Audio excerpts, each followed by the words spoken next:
തിരുവചനം തിരുവചനം.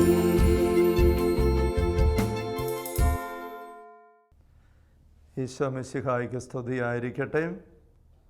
പരിശുദ്ധ അമ്മയുടെ സഹായം നമുക്ക് ഒരുമിച്ച് പ്രാർത്ഥിക്കാം. ദൈവകൃപ നിറഞ്ഞ മറിയമേ സ്വസ്തി, കർത്താവ് അങ്ങയോട് കൂടെ സ്ത്രീകളിൽ അങ്ങ് അനുഗ്രഹിക്കപ്പെട്ടവളാകുന്നു. അങ്ങയുടെ ഉദരത്തിൻ്റെ ഫലമായി ഈശോ അനുഗ്രഹിക്കപ്പെട്ടവനാകുന്നു. പരിശുദ്ധ മറിയമേ തമ്പുരാൻ്റെ അമ്മേ, പാപികളായി ഞങ്ങൾക്ക് വേണ്ടി ഇപ്പോഴും ഞങ്ങളുടെ മരണസമയത്തും തമ്പുരാനോട് അപേക്ഷിച്ച് കൊള്ളണമേ. പിതാവിനും പുത്രനും പരിശുദ്ധാത്മാവിനും സ്തുതി, അതിലെ പോലെ ഇപ്പോഴും എപ്പോഴും എന്നേക്കും. ആമേൻ. വെളിപാടിൻ്റെ പുസ്തകം 12-ാമത്തെ അധ്യായത്തിൽ 1 മുതലുള്ള തിരുവചനങ്ങൾ നമുക്ക് ശ്രദ്ധിക്കാം. സ്വർഗത്തിൽ വലിയ ഒരടയാളം കാണപ്പെട്ടു. സൂര്യനെ ഉടയാടയാക്കിയ ഒരു സ്ത്രീ, അവളുടെ പാദങ്ങൾക്കടിയിൽ ചന്ദ്രൻ, ശിരസിൽ 12 നക്ഷത്രങ്ങൾ കൊണ്ടുള്ള കിരീടം. അവൾ ഗർഭിണിയായിരുന്നു. പ്രസവവേദനയാൽ അവൾ നിലവിളിച്ചു. പ്രസവ ക്ലേശത്താൽ അവൾ ഞെരുങ്ങി. സ്വർഗത്തിൽ മറ്റൊരടയാളം കൂടി കാണപ്പെട്ടു. ഇതാ, അഗ്നിമയനായ ഒരു ഉഗ്രസർപ്പം. അതിന് 7 തലയും 10 കൊമ്പും, തലകളിൽ 7 കിരീടങ്ങൾ. അതിൻ്റെ വാൽ ആകാശത്തിലെ നക്ഷത്രങ്ങളിൽ 3-1 വാരിക്കൂട്ടി ഭൂമിയിലേക്ക് എറിഞ്ഞു. ആ സ്ത്രീ പ്രസവിക്കുന്ന കുഞ്ഞിനെ വിഴുങ്ങാൻ സർപ്പം അവളുടെ മുൻപിൽ കാത്തു നിന്നു. അവൾ ഒരു ആൺകുട്ടിയെ പ്രസവിച്ചു. സകല ജനപദങ്ങളെയും ഇരുമ്പ് ദണ്ടുകൊണ്ട് ഭരിക്കാനുള്ളവനാണ് അവൻ. അവിടെ ശിശു ദൈവത്തിൻ്റെയും അവിടുത്തെ സിംഹാസനത്തിൻ്റെയും അടുത്തേക്ക് സംവഹിക്കപ്പെട്ടു. ആ സ്ത്രീ മരുഭൂമിയിലേക്ക് ഓടിപ്പോയി. അവിടെ 1260 ദിവസം അവളെ പോറ്റുന്നതിന് ദൈവസജ്ജമാക്കിയ ഒരു സ്ഥലമുണ്ടായിരുന്നു. വെളിപാടിൻ്റെ പുസ്തകത്തിൽ 12-ാമത്തെ അധ്യായത്തിൽ 2 വലിയ അടയാളങ്ങൾ എന്ന് പറഞ്ഞുകൊണ്ട് സൂചിപ്പിച്ചുകൊണ്ട് അത് കാണുന്ന യോഹന്നാൻ സുവിശേഷകൻ പങ്കുവെക്കുകയാണ്. ആ 2 അടയാളങ്ങൾ, ഒന്ന് സ്ത്രീ, രണ്ടാമത്തേത് ഉഗ്രസർപ്പം. ഈ സ്ത്രീ ആരാണ് എന്നതിനെക്കുറിച്ച് ബൈബിൾ വ്യാഖ്യാതാക്കൾക്കിടയിലൊക്കെ അഭിപ്രായ അന്തരങ്ങളുണ്ട്. അതിൻ്റെ ഏറ്റവും ആഴപ്പെട്ട ഒറിജിനലായിട്ടുള്ള വ്യാഖ്യാനം അനുസരിച്ച് ഈ സ്ത്രീ ഇസ്രായേലാണ്. ഇസ്രായേലിൽ നിന്ന് വരാൻ പോകുന്ന മിശിഹായാണ് ആ ആൺകുട്ടി. അങ്ങനെ രണ്ടാമത്തെ ഒരു അർത്ഥം സഭയാണ് ഈ സ്ത്രീ എന്നുള്ളതാണ്. സഭയുടെ ആ സ്ത്രീയിൽ നിന്ന് ജനിക്കുന്ന പുത്രനായിട്ട് ഈശോ അവിടെ കാണുകയും ചെയ്യുന്നു. മൂന്നാമത്തെ ഒരു വ്യാഖ്യാനം, കൂടുതൽ വിശുദ്ധരും സ്വീകരിച്ചിരിക്കുന്നത് ഈ സ്ത്രീ പരിശുദ്ധ അമ്മയുടെ പ്രതീകമാണ് എന്നുള്ളതാണ്. നമ്മൾ ആഴപ്പെട്ട് ചിന്തിക്കുമ്പോൾ എല്ലാ അർത്ഥത്തിലും ഈ സ്ത്രീ ഇസ്രായേലിൻ്റെ കാലഘട്ടത്തിൽ ഇസ്രായേലിൻ്റെ പ്രതീകമായിട്ട് അന്ന് അവരെടുത്ത് കാണും. പക്ഷേ ഇന്ന് നമ്മൾ രക്ഷാകര സംഭവം പൂർത്തിയായ അവസരത്തിൽ ഈ ഒരു അടയാളങ്ങളിലേക്ക് നോക്കുമ്പം ഇത് പരിശുദ്ധ അമ്മയാണ്, ഈ ഒരു സ്ത്രീ. അതേസമയം ഉഗ്രസർപ്പം പിശാചിൻ്റെ പ്രതീകമാണ് നമുക്കറിയാം. ഈ 2 അടയാളങ്ങളും നമ്മൾ ആദ്യം കാണുന്നത് ഉൽപ്പത്തി പുസ്തകത്തിലാണ് താനും. ഉൽപ്പത്തി പുസ്തകം 3-ാമത്തെ അധ്യായത്തിൽ 15-ാമത്തെ വാക്യത്തിൽ സർപ്പം ആദ്യ മാതാപിതാക്കന്മാരെ വീഴ്ച കഴിയുമ്പോൾ തമ്പുരാൻ നടത്തുന്ന ഒരു യുദ്ധപ്രഖ്യാപനമെന്ന് പരാമർശിക്കപ്പെടുന്ന ആ വചനമുണ്ടല്ലോ. ഉൽപ്പത്തി 3-15-ാമത്തെ തിരുവചനം, നീയും സ്ത്രീയും തമ്മിലും നിൻ്റെ സന്തതിയും അവളുടെ സന്തതിയും തമ്മിലും ഞാൻ ശത്രുത ഉളവാക്കും. അവൻ നിൻ്റെ തല തകർക്കും, നീ അവൻ്റെ കുതികാലിൽ പരിക്കേൽപ്പിക്കും.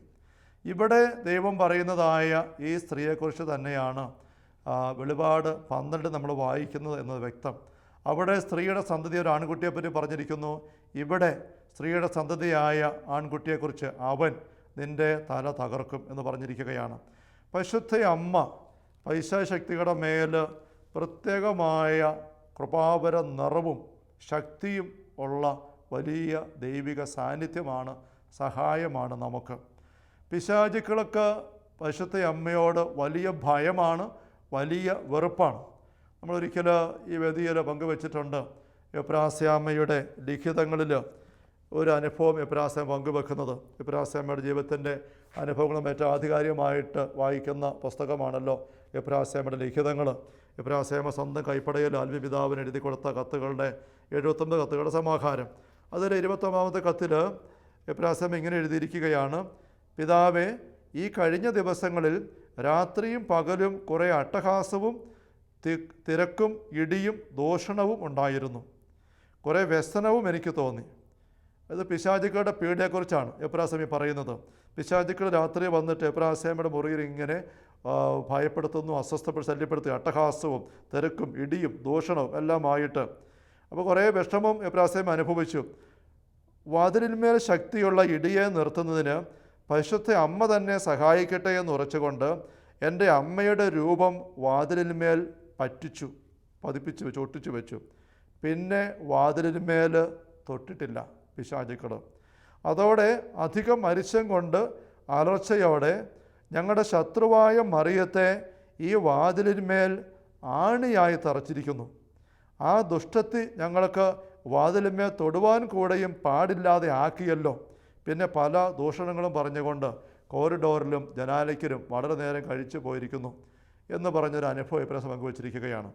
പിശാചുക്കൾ എബ്രാസ്യമിയുടെ മുറിയിൽ ഇങ്ങനെ ശല്യപ്പെടുത്തിക്കൊണ്ട് പെരുമാറുമ്പം ആ പിശാചുക്കളുടെ ഇടപെടലിനെ തീർക്കാനായിട്ട് എബ്രാസ്യാമ്മ അവിടെ ഉപയോഗിക്കുന്ന ഒരു മാർഗം, പരിശുദ്ധ അമ്മയുടെ ഒരു ചിത്രം തൻ്റെ മുറിയുടെ കതകിന്മേൽ പതിച്ചു വെച്ചു. അത് പിശാചുക്കൾക്ക് ശരിക്കും ഏൽക്കുകയാണ്. അവരത് അടുത്ത പ്രാവശ്യം വരുമ്പോൾ ഈ കതകിനിട്ട് ചവിട്ടാനും ഇടിക്കാനും വരുമ്പോഴേക്കും അവർ തന്നെ പറയുകയാണ്, ഞങ്ങളുടെ ശത്രുവായ മറിയത്തെ ഞങ്ങൾക്ക് ആണിയായിട്ട് കതകിന്മേൽ തറച്ചു വെച്ചിരിക്കുന്നല്ലോ. അപ്പോൾ ശത്രുവായ മറിയത്തെ ശരിക്കും ഉൽപ്പത്തി 3:15 വാക്യമാണ് അവിടെ അടി കിടക്കുന്നത്. മറിയം പിശാചുമായിട്ട് ശത്രുത, നീയും സ്ത്രീയും തമ്മിൽ, ശത്രുതയുടെ ഒന്നാമത്തെ തലം അതാണ്. നീയും സ്ത്രീയും തമ്മിൽ ശത്രുത, നിൻ്റെ സന്തതിയും അവളുടെ സന്തതിയും തമ്മിൽ, അവൻ നിന്റെ തല തകർക്കും. പിശാചിൻ്റെ തലയെ തകർത്തത് മറിയത്തിൻ്റെ പുത്രനായ ഈശോയാണ്. എങ്കിലും മറിയം വഴിയായിട്ടാണ് ഈശോയ്ക്ക് അത് സാധിക്കുന്നത്.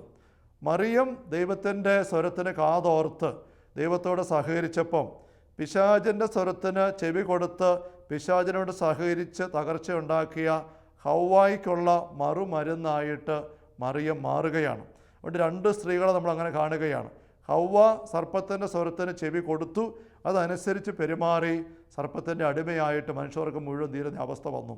മറിയമാകട്ടെ സർപ്പത്തിൻ്റെ സ്വരത്തിന് ചെവി കൊടുക്കാതെ സ്വർഗത്തിൻ്റെ സ്വരത്തിന് ചെവി കൊടുത്തു.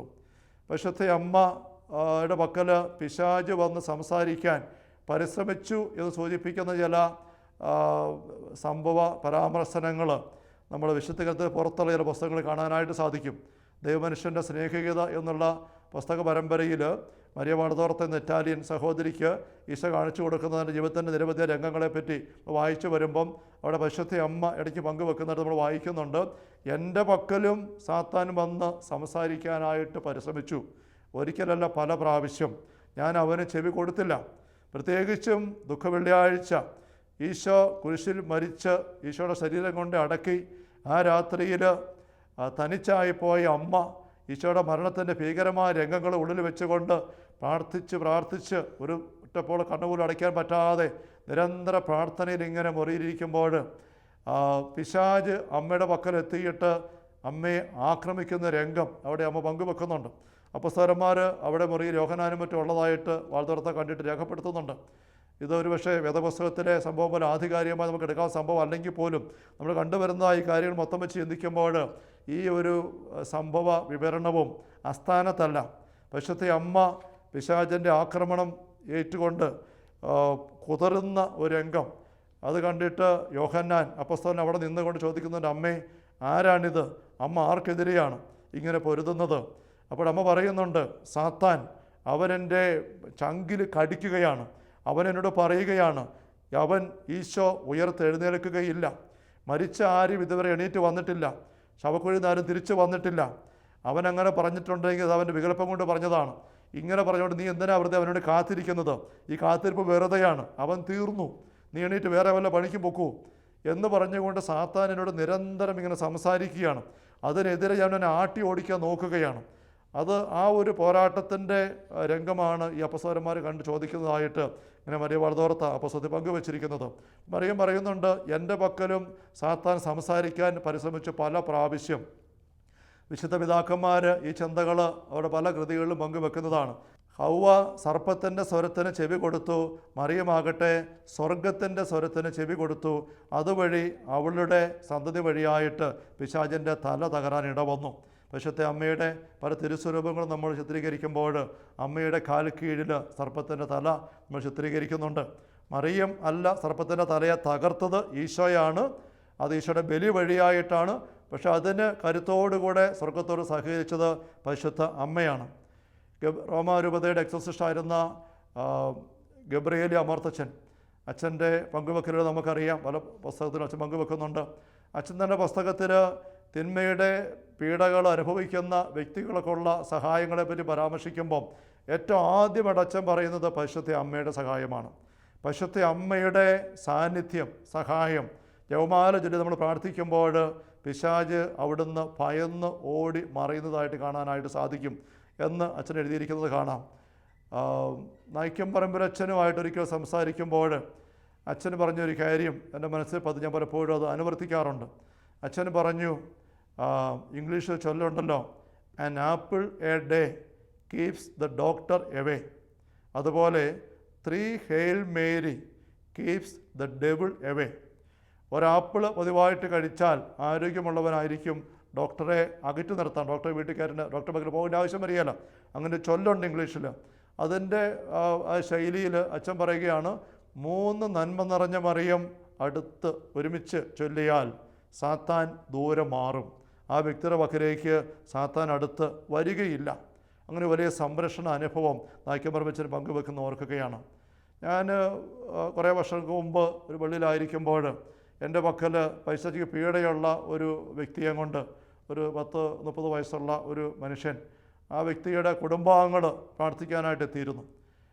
അവർ വന്ന് പ്രാർത്ഥിച്ച് അങ്ങനെ പോകും.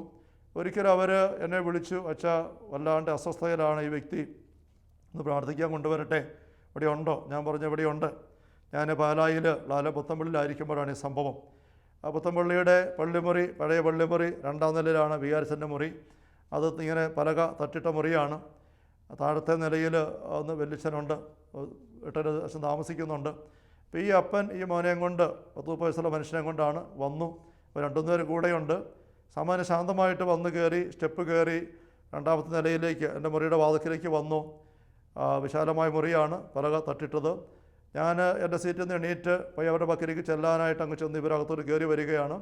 അങ്ങനെ ഇങ്ങനെ വരുമ്പോഴേക്കും ഈ മനുഷ്യനിലെ പൈശാചിക സാന്നിധ്യം പെട്ടെന്ന് വയലൻ്റായി പ്രകടമായിട്ട് അങ്ങേരുടെ അപ്പുറം ഇപ്പുറയും പയ്യെ പിടിച്ചുകൊണ്ട് വന്നിരുന്ന അപ്പൻ്റെയും മറ്റു കുടുംബാംഗങ്ങളുടെയും പിടിപിടിപ്പിച്ചിട്ട് ഈ മനുഷ്യൻ അലറിക്കൊണ്ട് എൻ്റെ നേർക്ക് പാഞ്ഞ് ചാടിഞ്ഞ് വന്നു. ഒരു നിമിഷം ഞാൻ ഭയന്നു അമ്പരന്ന് പോയി. ഇങ്ങനെ പെരുമാറ്റം ഒരിക്കലും പ്രതീക്ഷിച്ചില്ല.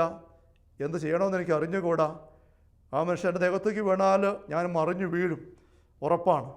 അങ്ങനെ പക്ഷെ ചാടി അലറിക്കാറിക്കൊണ്ട് ചാടിഞ്ഞ് വരുമ്പോഴേക്കും പെട്ടെന്ന് ഈ മനുഷ്യൻ നല്ല കരാട്ടെ അഭ്യാസം പഠിച്ച ഏതോ ഒരു വ്യക്തി തട്ടിയാൽ എന്നതുപോലെ മലക്കം വട്ടം അന്തരീക്ഷത്തിൽ നിന്ന് കറങ്ങിയിട്ട് നിരത്തോട്ട് ഈ പലകയിട്ട് തട്ടേരോയ്ക്ക് പൊത്തോന്നും പറഞ്ഞ് വീണു.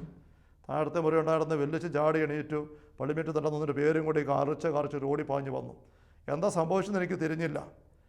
ഈ മനുഷ്യന് തട്ടിമറിഞ്ഞ് ആ നിരത്തോട്ട് വീണ് ആക്രമിക്കാനുള്ള പരിശ്രമം ഒരു ഉപദ്രവം എനിക്ക് വരുത്താതെ തീർന്നു പോയി.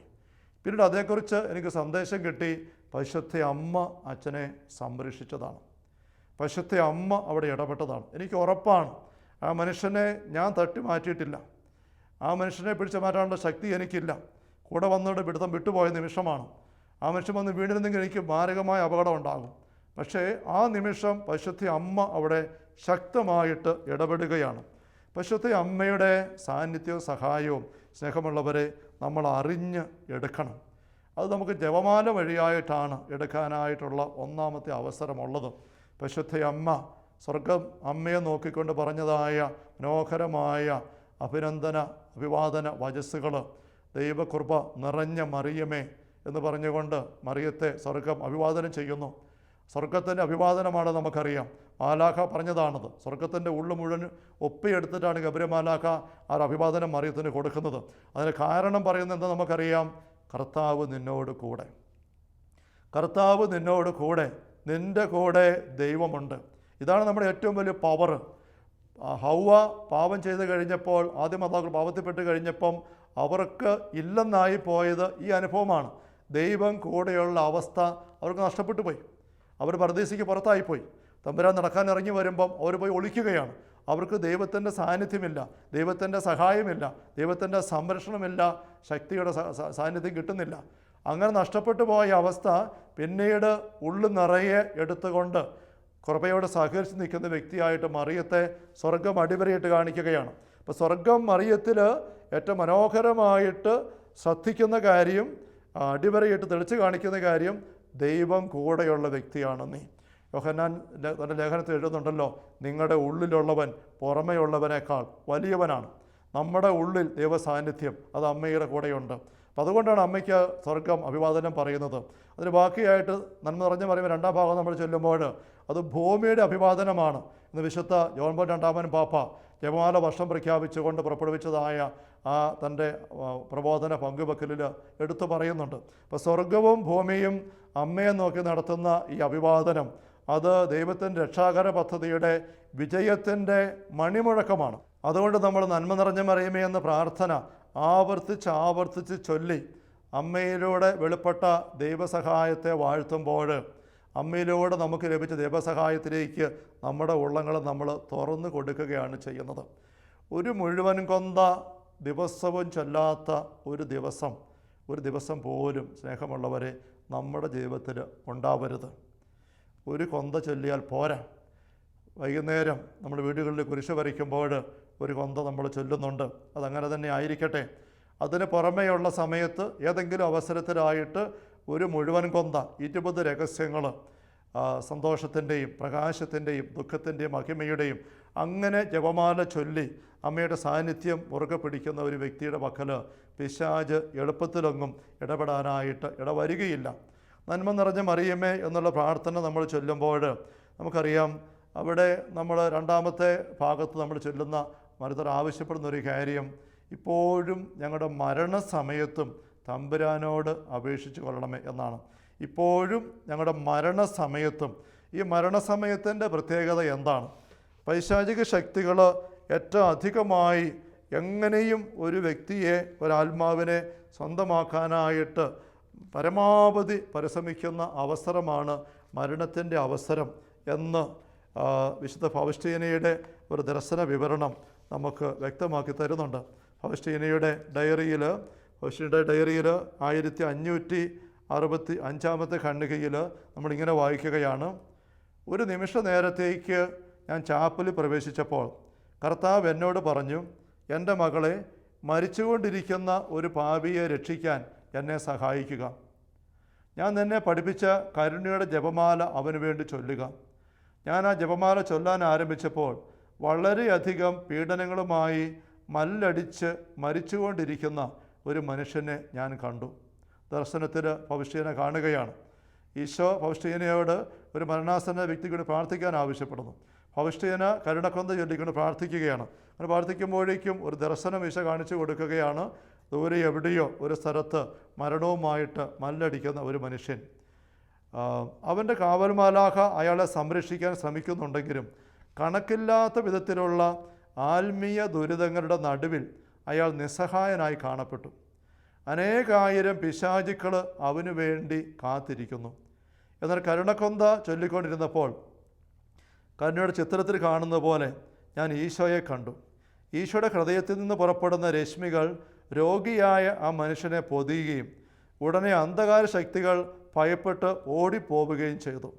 ആ രോഗിയായ മനുഷ്യൻ സമാധാനത്തോടെ അന്ത്യശ്വാസം വലിക്കുകയും ചെയ്തു. എനിക്ക് പരിസരബോധമുണ്ടായപ്പോൾ മരണാസന്നർക്ക് കരുണയുടെ ജപമാല എത്ര വളരെ പ്രധാനപ്പെട്ടതാണെന്ന് ഞാൻ മനസ്സിലാക്കി. അത് ദൈവകോപത്തെ ശമിപ്പിക്കുന്നു. ഇങ്ങനെ പൗസ്റ്റീന എഴുതിയിരിക്കുകയാണ്. അപ്പോൾ കരുണയുടെ ജപമാല ചൊല്ലി പ്രാർത്ഥിച്ചപ്പോൾ മരണ അവസ്ഥയിൽ പൈശാചികതകളുമായിട്ട് മല്ല് പിടിക്കുന്ന ആ മനുഷ്യന് വലിയ ആശ്വാസം കിട്ടുന്നതായിട്ട് നമ്മൾ കാണുകയാണ്. ഈശോ ഫൗസ്റ്റീനായി വിളിച്ച് ആവശ്യപ്പെടുകയാണ്, മരിക്കാൻ പോകുന്ന ഒരു വ്യക്തിക്ക് വേണ്ടി, ആ വ്യക്തിയെ രക്ഷിക്കാൻ നീ എന്നെ സഹായിച്ചേ. ഫൗസ്റ്റീനയ്ക്ക് അറിയാവുന്ന പോലെ കരുണക്കൊന്ത ചൊല്ലി പ്രാർത്ഥിക്കുമ്പോൾ പ്രകടമായ വ്യത്യാസം ആ അന്തരീക്ഷത്തിലുണ്ടാകുന്നു. ആ മനുഷ്യന് ശാന്തമായിട്ട് മരിക്കാൻ ഇടവരുന്നു. എങ്ങനെ? ആ മനുഷ്യൻ്റെ മേൽ അവകാശം പറഞ്ഞുകൊണ്ട് നിന്നിരുന്ന പൈശാചിക അരുവികൾ വിട്ടുപോകാൻ ഇടവരുക വഴിയായിട്ട്. ഫൗസ്റ്റീന എന്ന വിശുദ്ധ ഒരു മനുഷ്യന് വേണ്ടി, അവരറിയുന്നില്ല ആ മനുഷ്യൻ ആരാണെന്നുള്ളത്, ആ മനുഷ്യൻ ഇങ്ങോട്ട് സഹായം ചോദിച്ചിട്ട് പോലുമില്ല, ഈശോ വഴി കിട്ടുന്നൊരു അറിവാണ്. അങ്ങനത്തെ ഒരു മനുഷ്യന് വേണ്ടിയിട്ട് ഇങ്ങനെ അറിഞ്ഞ് കരുണക്കൊന്ത് ചൊല്ലി പ്രാർത്ഥിച്ചപ്പോൾ ആ മനുഷ്യന് ആശ്വാസം ഇപ്രകാരം ഉണ്ടായെങ്കിൽ, നമ്മുടെ മരണസമയത്ത് നമുക്ക് വേണ്ടി പ്രാർത്ഥിക്കാൻ സ്വർഗത്തിലെ അമ്മയെ നമുക്ക് കിട്ടുകയാണ് എങ്കിൽ എത്രയോ വലിയൊരു ആത്മീയ കരുത്തും സഹായവും സംരക്ഷണവുമായിരിക്കും അത്. ഫൗസ്റ്റീന എന്ന വിശുദ്ധയുടെ പ്രാർത്ഥന എത്രയോ മനോഹരം, ഫലപ്രദമാണ്. പരിശുദ്ധ അമ്മയുടെ പ്രാർത്ഥന സാന്നിധ്യം അതിലും എത്രയോ അധികം നമുക്ക് ഫലപ്രദമാണ്. പരിശുദ്ധ അമ്മയുടെ സഹായം പ്രത്യേകിച്ച് മരണസമയത്ത് നമുക്ക് ലഭിക്കുവാനായിട്ട് അമ്മയുടെ ഈ ഒരു സഹായം നമ്മൾ ജപമാല 2-ാമത്തെ ഭാഗത്ത് ഇപ്പോഴും ഞങ്ങളുടെ മരണസമയത്തും ഞങ്ങൾക്ക് വേണ്ടി പ്രാർത്ഥിക്കണമേ, അത് നമ്മൾ ചൊല്ലി പ്രാർത്ഥിക്കണം. ഒരു ജപമാല നമ്മൾ മുഴുവനായിട്ട് ചെല്ലുമ്പോൾ എത്രയോ പ്രാവശ്യമാണ്, 200, 203 പ്രാവശ്യം നമ്മൾ നമ്മയോട് ഈ ഒരു കാര്യം ആവശ്യപ്പെട്ട് പ്രാർത്ഥിക്കുന്നുണ്ട്. നമ്മളുടെ പാരമ്പര്യത്തിൽ ഒരു വ്യക്തി മരിച്ച് കടന്നു പോകുമ്പോൾ ആ വ്യക്തിയുടെ കരങ്ങളിൽ നമ്മൾ ചുറ്റി പിടിപ്പിച്ച് ശവമഞ്ചത്തിൽ കിടത്തുന്നത് ജപമാലയാണെന്ന് നമ്മൾ കാണുന്നുണ്ട്. അത് നമുക്കൊരു പാരമ്പര്യമാണ്, ഇഷ്ടമുള്ള ഒരു ശീലമാണ്. അത് നമ്മൾ വളരെ വിശ്വാസത്തോടെ ചെയ്യുന്നുണ്ട്. അതുവഴിയായിട്ട് നമ്മൾ ചെയ്യുന്നത്, അമ്മേ, മരണം വഴി നിത്യതയിലേക്ക് യാത്രയാവുന്ന ഈ ഞങ്ങളുടെ പ്രിയപ്പെട്ട വ്യക്തിയെ അമ്മയുടെ കയ്യിലേക്ക് ഞങ്ങൾ പിടിപ്പിച്ചു തരുന്നു. അമ്മ ഈ കയ്യിൽ മുറുക്കെ പിടിക്കണമേ. ആ അമ്മയുടെ കയ്യിലേക്ക് നമ്മൾ ഏൽപ്പിച്ചു കൊടുക്കുകയാണ്. അങ്ങനെ ഏൽപ്പിച്ചു കൊടുക്കുമ്പോൾ അമ്മയുമായിട്ട് ആ വ്യക്തിക്ക് ബന്ധം ആഴത്തിലുള്ളതാണെങ്കിലോ, ഒരിക്കൽ ഒരു മരിച്ചെടുക്കിന് ചെന്നപ്പോൾ ഒരു പ്രാർത്ഥനയൊന്നുമില്ലാതെ, ആത്മീയ ബോധ്യങ്ങളൊന്നുമില്ലാതെ, ലോകത്തിൻ്റെതായ രീതിയിൽ നടന്ന് അങ്ങനെ ജീവിച്ച് പെട്ടെന്ന് ഒരുങ്ങാൻ അവസരം കിട്ടാതെ മരണത്തിലേക്ക് കടന്നു പോയ വലിയ ധനാഢ്യനായ ഒരു മനുഷ്യൻ, ആ മനുഷ്യൻ്റെ മരിച്ചെടുക്കിന് ചെല്ലേണ്ടതായിട്ട് വന്നു. അവിടെ ചെന്ന് നിൽക്കുമ്പോൾ ഈ മനുഷ്യൻ്റെ ജീവിതകാലത്തിൽ അനേക സംഭവങ്ങൾ എനിക്കറിയാം. പ്രാർത്ഥനയിൽ ബോധ്യമില്ല, പ്രാർത്ഥിക്കാൻ താല്പര്യമില്ല, പ്രാർത്ഥിക്കുന്നവരെ പുച്ഛിക്കുന്നു, അങ്ങനെയൊക്കെ നടന്ന മനുഷ്യൻ. പക്ഷെ മരിച്ചു കിടക്കുന്ന അവസ്ഥയിൽ അദ്ദേഹം മഞ്ചത്തിൽ കിടക്കുമ്പോൾ അദ്ദേഹത്തിൻ്റെ കയ്യിൽ ഇങ്ങനെ ജപമാല ചുറ്റി വെച്ചിരിക്കുകയാണ്. ആ കയ്യിൽ ചുറ്റി വെച്ചിരിക്കുന്ന ജപമാല നോക്കി ഞാനിങ്ങനെ അടുത്ത് പ്രാർത്ഥനാപുരം നിൽക്കുമ്പോൾ എൻ്റെ മനസ്സിൽ ഒരു ചിന്ത ഇങ്ങനെ പൊങ്ങി വന്നു. ഒരു പക്ഷേ ദൈവമേ, ഈ മനുഷ്യൻ്റെ കരങ്ങളിപ്പോൾ ചോദിക്കുന്നുണ്ടാവും, എന്താ എൻ്റെ ഈ വിരലുകളിൽ ചുറ്റി വച്ചിരിക്കുന്ന ഈ ഒരു സാധനം, ഈ ഒരു മാല, ഇതെന്നതാ എന്നൊരു പക്ഷേ ആ കരങ്ങൾ ചോദിക്കുന്നുണ്ടാവില്ലേ എന്നൊരു ചിന്ത, ഒരു നൊമ്പരമായിട്ട് എൻ്റെ ഉള്ളിൽ വന്ന് ഉറക്കുകയാണ്. പരിശുദ്ധ അമ്മയുടെ ജപമാല, എനിക്കതുകൊണ്ട് ജപമാല എപ്പോഴും കയ്യിൽ പിടിച്ചുകൊണ്ടിരിക്കുക വലിയൊരു ആശ്വാസമാണ്, വലിയൊരു കരുത്താണ്. പരിശുദ്ധ അമ്മയുടെ കൈ പിടിച്ച് നടക്കുന്ന അനുഭവമാണ്. പ്രത്യേകിച്ചും ശുശ്രൂഷ ചെയ്യുമ്പോഴും വചനം പങ്കുവെക്കുമ്പോഴും ബലി അർപ്പിക്കുമ്പോൾ പോലും ഈ ജപമാല കൈ പിടിച്ച് നിൽക്കുമ്പം ഞാൻ അമ്മയുടെ കൈക്ക് പിടിച്ച് നടക്കുന്ന അനുഭവമാണ് എനിക്ക്. സ്നേഹമുള്ളവരെ, പരിശുദ്ധ അമ്മ നമ്മുടെ ഏറ്റവും വലിയ ആശ്രയമാണ്. എൻ്റെ അമ്മേ, എൻ്റെ ആശ്രയമേ. നമ്മുടെ കാരണവന്മാർ നമ്മളെ പ്രാർത്ഥിക്കാനായിട്ട് പഠിപ്പിച്ചിട്ടുണ്ടല്ലോ.